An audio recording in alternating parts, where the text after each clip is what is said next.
وقت ہوا ہمارے آج کے ہاٹ ایشو کا. پی ٹی آئی احتجاج گروپ بندی کا نتیجہ کیا ہوگا اور پی ٹی آئی کو کیا کرنا چاہیے. ایک ایسے شخص ہم بات کریں گے جو پی ٹی آئی کا حصہ رہے ہیں, وہ کیا کہتے ہیں اور کس طرح اس صورتحال کو دیکھتے ہیں, ان سے بات کریں گے. ہمیں جوائن کیا میجر ریٹائرڈ خرم حمید روکڑی صاحب نے, جن کا تعلق اس وقت پاکستان استحکام پارٹی سے ہے.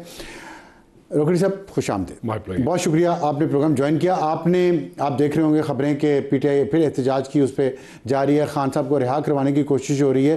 یہ بتائیے گا, آپ اس پارٹی کے کلچر کو بھی جانتے ہیں, پاکستان کے سیاسی کلچر کو بھی جانتے ہیں, اور پاکستان میں جو گراؤنڈ ریالٹیز ہیں اور جو سسٹم اس وقت چل رہا ہے اس میں آنیسٹلی اگر آپ خان صاحب کو یا ان کی پارٹی کو کیا مشورہ دینا چاہیں گے کہ احتجاج کریں اور زور زبردستی سے حکومت کے ذریعے خان صاحب کو رہا کروائیں, جو انہوں نے کہا ہے اچھا گزری صاحب نے کہ ہم سیڑھیاں لے کے آئیں گے, جیل کی دیواروں پہ چڑھ جائیں گے اور جیل کی دیواریں توڑیں گے, تو کیا یہ طریقہ ہے؟ کیا طریقہ ہے آپ کے خیال؟ دیکھیں, میں سب سے پہلی تو عجیب چیز ہے کہ اچکزئی صاحب پالیسی دے رہے ہیں کہ ہم جیل توڑ دیں گے, اور اس میں مذائقہ کیا ہے؟ جیل توڑ دیں گے. مذائقہ یہ ہے نا کہ آپ ایک ایتھنک گروپ کو اپنے پارٹی کے جو پولیٹیکل مینیفیسٹو سے ہٹ کے آپ کسی اور طرف لے گئے, یعنی آپ نے اونرشپ پارٹی کی وہ دے دی کسی اور مقام کے اوپر. یہ ایک علیحدہ چیز ہے, اس کے اوپر ایک بحث ہو سکتی ہے. ٹھیک ہے,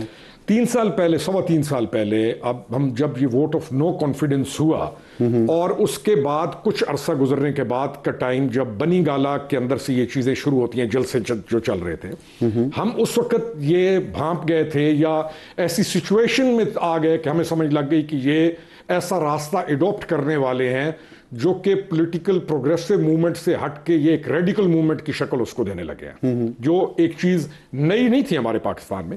پہلے تو صرف یہ ہوتا تھا کہ آپ ایک پریشر ڈیولپ کیا, آپ نے بہت ساری باتیں کی, لیکن فزیکلی ایک ریڈیکل موومنٹ کی طرف جب ہم نے ان کو ٹرانسفارم ہوتے دیکھا تو ہم اس وقت بھی ہمارا یہ تھا کہ ووٹ آف نو کانفیڈنس کے بعد ریڈیکل موومنٹ ہم کہیں گے نا اس کو, یہ سیاسی نہیں ہے.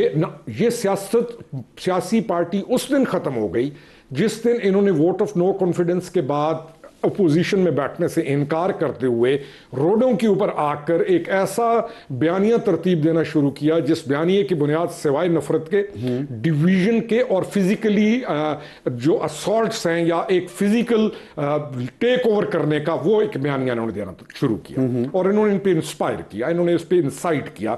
اور اس سارے کے سارے کا ذمہ جس شخص کو جاتا ہے وہ وہی ہے جو اس وقت جیل میں, جس کو کہتے ہیں ہم اس وقت جیل توڑ کے اس کو باہر لائیں گے.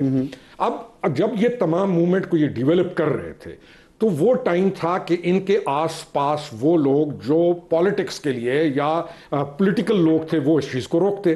آپ نے بات کی گروپس کی, وہ جو لوگ تھے جو میٹر کرتے تھے وہ کچھ عرصے میں سائیڈ لائن ہوتے گئے کیونکہ وہ پالیٹکس کرنے آئے تھے, ہم لوگ سیاست کرنے آئے تھے. اب نئے لوگوں نے ایک جگہ لی, کمزور کریکٹرز نے. وکلاء کو بہت زیادہ ایک مضبوط انہوں نے پینل بنایا, وکیلوں کو عدالتوں کے اندر لے کے گئے. اب ووٹر کے اور پولیٹیکل پارٹی کے درمیان جن لوگوں نے اپنے ووٹر کو یا اپنی تنظیم کو کنٹرول کرنا ہوتا تھا, لنک بننا تھا, جو لنک بننا تھا, وہ ہوا یہ کہ وہ لنک ٹوٹ گیا اور وہ تمام لوگ جو تنظیم کے لوگ تھے جنہوں نے یہ پارٹی کھڑی کی تھی وہ سائڈ پہ ہو گئے, سائڈ پہ کر دیے, خود سائڈ پہ اس نے کر دیے, اور اب ایک ویکیوم ڈیولپ ہوا اور نئے چہرے اس کے اندر انڈکٹ ہونا شروع ہوئے. الیکشن کیونکہ پھر ٹکٹ لینا ہوتا ہے, ہمارا ایک کلچر ہے کہ ٹکٹ لے کے ہم نے MNA بننا ہے, تو وہ نئے چہرے جو آئے وہ نہ پارٹی کو سنبھال سکے نہ اپنے ووٹر کو سنبھال سکے. الیکشن میں انہوں نے سیٹس لیں, لیکن جن لوگوں کو یہ الیکشن میں سیٹیں لے کے آئے, آج تک آپ ان خاص چہروں کو کسی نیگیٹو پولیٹیکل موومنٹ کا حصہ بنتے ہوئے نہیں دیکھیں گے. اب اس وجہ سے ان کے اندر شدید ایک ڈویژن اور مزید گروپس. یہ نیگیٹو جو آپ کہہ رہے ہیں یہ تو آپ کا پوائنٹ آف ویو ہے نا, وہ سمجھتے ہیں کہ یہی سیاست ہے اور یہ حق اور سچ کی سیاست ہے. نہیں, انہوں نے ایک لفظ استعمال کیا, حق و باطل کی سیاست, اور یہاں پر جا کے انہوں نے بیڑا غرق کر دیا پوری چیز کا. حق اور باطل کی ڈیفینیشن کے اندر, حق اور باطل کی ڈیفینیشن کے اندر وہ یہاں تک پہنچ گئے کہ انہوں نے آپ تب تمام کو جو اس چیز کو نہیں مانتے انہوں نے کہا یہ باطل پہ ہے, اور یہ ایک ریلیجیس ٹرم. لیکن ان کے فالوورز تو اس بات کو مانتے ہیں. ان کے فالوورز کو ہم یہ کہیں گے کہ ایک کلٹ کی صورت اختیار کر کے انہوں نے دے دی, اور انہوں نے اس لیول پہ لے گئے کہ بدبختی کہ انہوں نے بھی یہ سمجھنا شروع کر دیا کہ یہ حق پہ ہے, اور اس کے مقابلے میں جو بھی ہے, چاہے اس کو جو کہے کہ یہ غلط کام ہے نہیں کرنا چاہیے, وہ باطل پہ ہے. اب باطل اور حق کے درمیان انہوں نے آواز نہیں اٹھائی, صرف یہ نہیں ہے کہ صرف انہوں نے آواز اٹھائی, حق اور باطل ڈکلیئر کرنے کے بعد انہوں نے تلوار اٹھائی ہے, انہوں نے فزیکل وائلنس کیا ہے, انہوں نے انسائٹ کیا, انہوں نے مرنے مارنے کی ترغیب دی. نہیں تو پھر ریاست نے بھی تو جواب اسی طرح دیا نا. ریاست نے بہت نرمی برتی, یہ نرمی ہے بھی, نرمی برتی ریاست نے. یہ ایک شور تو بہت زیادہ ہے, ریاست نے بہت نرمی برتی کیونکہ ریاست آلریڈی ڈیمیج ہو چکی تھی. آپ اس ڈیمیج سے ریکور کر رہے ہیں اور آپ پوری کوشش کر رہے ہیں کہ آمد الناس کا نقصان نہ ہو. ریاست نے نرمی. اچھا, آپ آمد الناس کے نقصان کی بات کریں. 13واں سال ہے حکومت کو کے پی میں پی ٹی آئی کی, اور آپ نے کہا وہ ریڈیکل راستے پہ چلے گئے ہیں, لیکن ہم دیکھتے ہیں کہ پرانا چہرہ علی امین گنڈا پور, انہیں کو انہوں نے وزیر اعلیٰ بنایا. پھر سہیل آفریدی, سیاست میں تو وہ پہلے سے پرانا چہرہ ہی ہے نا, انصاف اسٹوڈنٹ فیڈریشن سے یہاں پہ آئے ہیں, ترقی کی ہے اور وزیر اعلیٰ بن گئے ہیں. آپ نہیں سمجھتے کہ اس نئے چہرے کے آنے سے نئی سوچ پارٹی میں آئے گی, نئی پالیسی آئے گی, نئی اسٹریٹجی آئے گی؟ دیکھیں, آپ جب کسی بندے کو چنتے ہیں تو اس کے مزاج اور اس کو اپنے اگلے ڈیزائنز کو دیکھ کر چنتے ہیں. کے پی کے اندر ان کے پاس بڑی اچھی پولیٹیکل پروگریسو لیڈرشپ موجود تھی. جو کے پی کو اس وقت ضرورت یہ نہیں ہے کہ کے پی نکلے اور وفاق پہ حملہ کر دے, یا کے پی نکل کر کوئی ایسی موومنٹ چلائے جس سے ملک کو نقصان ہو. تو کیا ان کے آبجیکٹیو ہو سکتے ہیں ان کو, سہیل آفریدی صاحب کو چیف منسٹر خیبر پختونخوا بنانے کے؟ ان کا ایک ہی آبجیکٹیو ہے, اور وہ آبجیکٹیو تھا ایک ریڈیکل ایکسٹریمسٹ ونگ کو لے کر یہ نوجوان نکلے گا جس میں آئی ایس ایف کے لڑکے ہوں گے, پھر ٹرائبلز کو موٹیویٹ کریں گے, ٹرائبل کارڈ بیچا جائے گا. اور اس کا مقصد یہ نہیں تھا کہ اس نے کہا کہ لا اینڈ آرڈر کو یا ٹیررزم کو یا ایجوکیشن کو یا کسی چیز میں جانا ہے. اس کو ایک ٹارگٹ ہے اور اس کو چنا ایک مقصد کے لیے گیا, اس کی تباہ کو دیکھتے ہوئے. This is what they have achieved. This is what they have selected to achieve something جو اس ملک کو نقصان دے. اس لیے اس نوجوان کو چنا گیا. ان کے پاس تو بہت اچھے چہرے موجود تھے کے پی کے اندر جو ڈیزرو بھی زیادہ کرتے تھے, لیکن وہ اچھے چہرے پچھلے 13 سال اقتدار میں باری باری رہے ہیں نا, اور وہ کچھ ڈیلیور نہیں کر سکتے. نہیں, انہوں نے اچھے چہروں کو رکھا ہے. مثلاً کون سے؟ عاطف خان جو ہے اچھا چہرہ ہے, وزیر تھے. نہیں, آپ نے اس کو دیکھا کہ وزارت سے کیسے ہٹایا, جو بھی ہے انہوں نے کیا, ڈیلیور کیا کیا؟ نہیں, عاطف ڈیلیور کرنے والا تھا. عاطف پروگریسو آدمی ہے. شہرام ترقی یہ لوگ ڈیلیور کرنے والے وزیر تھے, وہ بھی نہیں تھے, لیکن ان کو ہٹا دیا گیا. آپ ذرا پورا پروسیس دیکھیں گے نا 2018 کے بعد. 2018 کے بعد جو لوگ کام کرنے والے لوگ تھے 2019-20 تک ان کو فارغ کر دیا گیا. کام تو کچھ نہیں ہوا, کام کیا نہیں, نہ کام ریکوائرمنٹ تھی. کام تو تب میرا مطلب ناکام تو شہرام اور عاطف بھی ہوئے نا. نہیں ہوئے, میں یہ نہیں کہہ رہا ہوں, لیکن عاطف کامیاب بھی ہوا.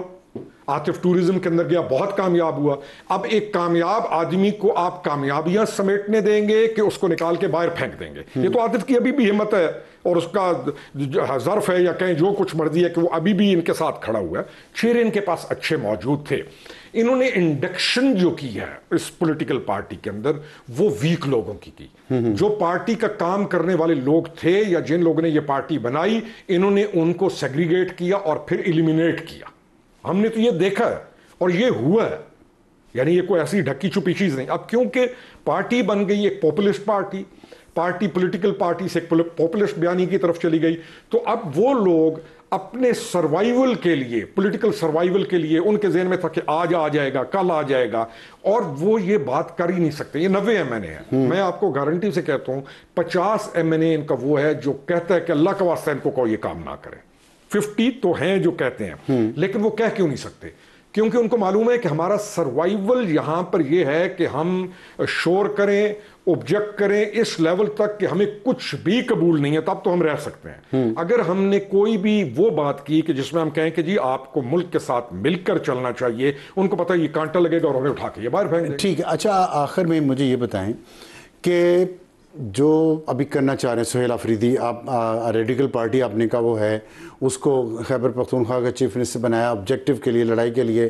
اچھا گزئی صاحب ایک ایتھنک ایشو پہ لے کے اس کو چل رہے ہیں اس پارٹی کو, تو کیا اب آنے والے دنوں میں سسٹم کیسے رسپونڈ کرے گا جب اتنی سچویشن خطرناک چل رہی ہے کہ ایک سیاسی جماعت ہے جس کی حکومت ہے وہاں پہ ایک صوبے میں اور وہ چڑھائی کرنا چاہتی ہے, جیل توڑنا چاہتی ہے, وفاق پہ حملہ کرنا چاہتی ہے, تو طاقت کا استعمال ہوگا تو اس سے تو نقصان ہے.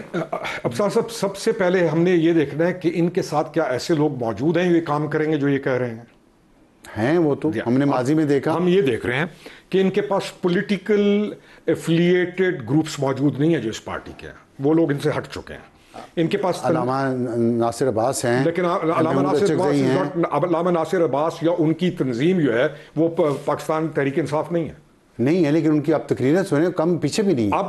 اب ہم جو آتے ہیں کہ یہ کون سے لوگ لا سکتے ہیں, ٹھیک ہے, کن لوگوں کو یہ اب انسائٹ کر کے لا سکتے ہیں. علامہ ناصر عباس کی تنظیم کے پاس بڑی دنیا ہے, وہ لڑکے موجود ہیں, لاکھوں میں نہیں ہیں, ہزاروں میں ہیں. اور یہ جو فالوئنگ ہوتی ہے, اس قسم کی فالوئنگ, اس میں تو رولز ریگولیشنز نہیں ہوتے, اس میں تو اچھائی برائی کا معیار نہیں ہوتا. محمود خان اچکزئی ایک ایتھنک گروپ ہے. محمود خان اچکزئی سے اب سوال ہم تو اس کو اپنا بہت ایک اپنے اس پشتون ولی کے لحاظ سے معزز اور مشرف سمجھتے ہو کہتے ہیں کہ محمود خان اچکزئی گران کو لے کے آئے گا اپنے کمانڈر کو فرام افغانستان. کیا یہ کوئی ایتھنک گروپس کی لڑائی ہو رہی ہے؟ کیا یہ میں نے ایک اور جو ہے, کیا یہ سوشل جسٹس کی کوئی موومنٹ ہے جس کے اوپر آپ ایسے لوگوں کو جو کہ سمجھتے ہیں کہ آئین اور جمہوریت کی بات کر رہے ہیں, وہ تو نہیں کر رہے. نہ آئین کی بات ہے, نہ جمہوریت کی بات ہے, نہ کسی سوشل جسٹس کی بات ہے, صرف ون پوائنٹ ایجنڈا ہے, ہم نے اس کو باہر نکالا. تو سسٹم کیسے رسپونڈ کرے گا؟ سسٹم تیار ہے. پہلی چیز تو یہ اس ٹائم کے اندر بہت کڑے وقت جو ہیں وہ گزرے ہیں. کیا سسٹم تیار, کیا یہ کرنا چاہ رہے ہیں, یہ تو ان کے اعلان ہے, کیا ان کے مقابلے میں سسٹم تیار ہے ان کو ڈیل کرنے کے لیے؟ 100% تیار ہے. میرے ایک اور آخری, میں یہ کافی عرصے سے کہہ رہا ہوں کہ یہ ایک پولیٹیکل جماعت اپنی ایکٹیویٹیز کی وجہ سے اپنے آپ کو فائنلی بین کرائے گی, آپ یاد رکھیے گا. چلیے, یہ تو آپ نے ایک خبر ہی دے دی کہ آپ نے پریڈکٹ کیا آپ نے کہ بین کروائے گی. بہت شکریہ خرم حمید روکھڑی صاحب ہم سے بات کرنے کا.